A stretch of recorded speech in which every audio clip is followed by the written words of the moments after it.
আজ মঙ্গলবার জলপাইগুড়ি ডিপিএসসিতে মোট ৯১ জন সফল চাকুরি প্রার্থী কাউন্সেলিংয়ের মাধ্যমে প্রাথমিক বিদ্যালয়ের শিক্ষক শিক্ষিকা পদে নিয়োগপত্র পেতে চলেছেন।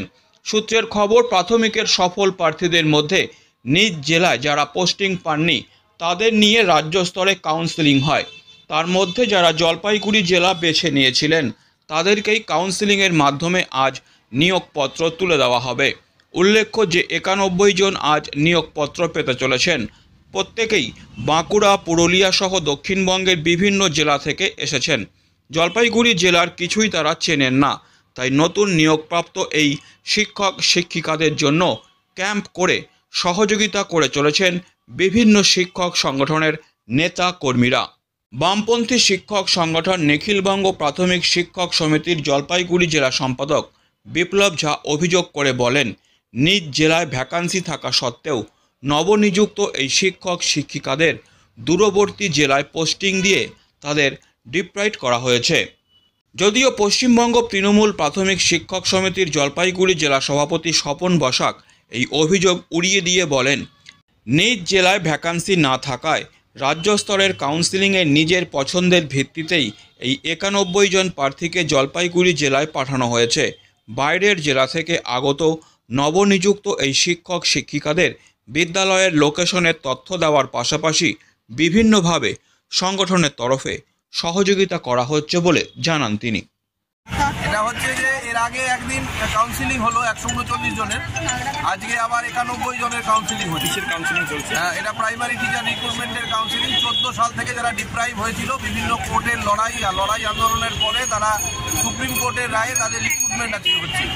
এবং মূলত আজকে যারা রিক্রুটমেন্ট হচ্ছে মুর্শিদাবাদ থেকে দক্ষিণবঙ্গের সমস্ত জেলা থেকেই ক্যান্ডিডেটরা এসছে।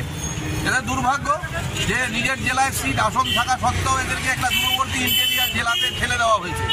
এগুলো একটা নতুন চক্রান্ত, যে প্রথমে চাকরি না দেওয়া, ডিপ্রাইভ করা, আর পরবর্তীকালে চাকরি ডিপ্রাইভ করার পরে এখন দূরবর্তী জেলায় পোস্টিং দিয়ে এদের আবার নতুন করে ডিপ্রাইভ করা হচ্ছে। যে চাকরি দিচ্ছি কিন্তু কষ্ট করো। অকারণে এখানে বীরভূম থেকে এসছে, পুরুলিয়া থেকে এসছে, পূর্ব বর্ধমান থেকে এসছে, মুর্শিদাবাদ থেকে এসছে, ওই জেলাগুলোতে দিয়ে যাওয়া যেত, কোনো অসুবিধা ছিল না। সেখানে না দিয়ে এখানে পাঠানো হয়েছে। কষ্ট হচ্ছে চাকরি, তবে বহু লড়াইয়ের পর সুপ্রিম কোর্টের রায়ে ওনারা চাকরি পেয়েছেন। এবং হচ্ছে যে আমরা আমাদের জেলাতে স্বাগত জানাচ্ছি। এবং আমরা চেষ্টা করব যে সব ধরনের আমাদের জেলাতে দূরবর্তী সার্কেলগুলোতে, মূলত মালবাজার, মেটেলি, মাল সাউথ, ধূপগুড়ি ওয়েস্ট, ধূপগুড়ি ৩ এবং ধূপগুড়ি ৪ এদের দিয়েছে পোস্টিং। ওখানে যাতে তারা সুস্থভাবে স্কুল করতে পারেন, ভালোভাবে স্কুল করতে পারেন, তার জন্য আমরা সাহায্য সহযোগিতা করছি।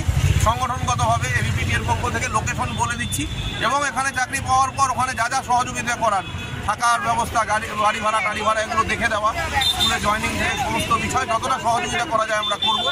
কিন্তু আমাদের লড়াইটা হচ্ছে যে নিজের জেলায় চাকরি দাও, এত দূরবর্তী জেলায় দেওয়ার প্রয়োজন নেই। সব জেলাতেই ভ্যাকেন্সি আছে। এই ধরনের এগুলো এক ধরনের চক্রান্ত। এগুলো যে আজকে এখানে দিলাম পোস্টিং, দুদিন পরে যাতে আবার নতুন করে এদেরকে ব্ল্যাকমেইল করে আবার পয়সা নিয়ে ডিস্ট্রিক্ট ট্রান্সফার করানো যায়, এই ধরনের চক্রান্ত চলছে। গোটা রাজ্যে যা চলছে, শিক্ষা দপ্তর দুর্নীতির আতুর ঘর, সেখানে এটাও একটা নতুন চক্রান্ত। দেখুন, আজকে জলপাইগুড়ি জেলাতে মোট ৯১ জনের কাউন্সেলিং হচ্ছে। ৯১ জনকে কাউন্সেলিং করে তারা স্কুল চুজ করবে, তাদের হাতে আজকে নিয়োগপত্র তুলে দেওয়া হবে। মূলত ৯১ জন প্রত্যেকেই হচ্ছে জলপাইগুড়ি বাইরের যে সমস্ত জেলা, মূলত দক্ষিণবঙ্গের বিভিন্ন জেলা থেকে তারা এসছে। নিজ জেলাতে যারা পোস্টিং পাননি তাদের স্টেট কাউন্সেলিং হয় এবং স্টেট কাউন্সিলিং যারা জলপাইগুড়ি জেলাকে পছন্দের মধ্যে রেখেছিলেন তাদেরকেই আজকে কাউন্সিলিংয়ে ডাকা হয়েছে। কাউন্সিলিং করে তারা, বামপন্থীরা বলছেন যে জেলার না করে বাইরের জেলায়ও দূর দূরান্ত থেকে তাদের এখানে চাকরি দেওয়া হয়েছে, একটা অসুবিধার মধ্যে পড়তে হয় অন্য জেলার থেকে এই জেলায় চাকরি পাওয়া। অসুবিধা তো স্বাভাবিকভাবেই হবে, কিন্তু সেটা তো কিছু করার নেই। তারা নিজেরাই তো চুজ করেছে জলপাইগুড়ি জেলাকে, তো যার ফলে তারা জলপাইগুড়ি জেলায় তারা এসছেন এবং এসে জলপাইগুড়ি জেলার যে সমস্ত স্কুল রয়েছে, টোটাল জলপাইগুড়ি জেলাতে ৬টি সার্কেলের টোটাল ১০০টি ভ্যাকান্সি। ১০০টি ভ্যাকান্সি ৯১ জন যারা চাকরি আছে, সফল চাকরিদার, তাদের কাউন্সেলিং হচ্ছে। তাদের মধ্যে ১০০টা স্কুলের মধ্যে তারা সবাই চুজ করবেন, তারপরে আজকে তাদের হাতে নিয়োগপত্র তুলে দেওয়া হবে। Disclaimer. This channel may not promote any violent, harmful or legal activities. All content provided by this channel is meant for an educational purpose only.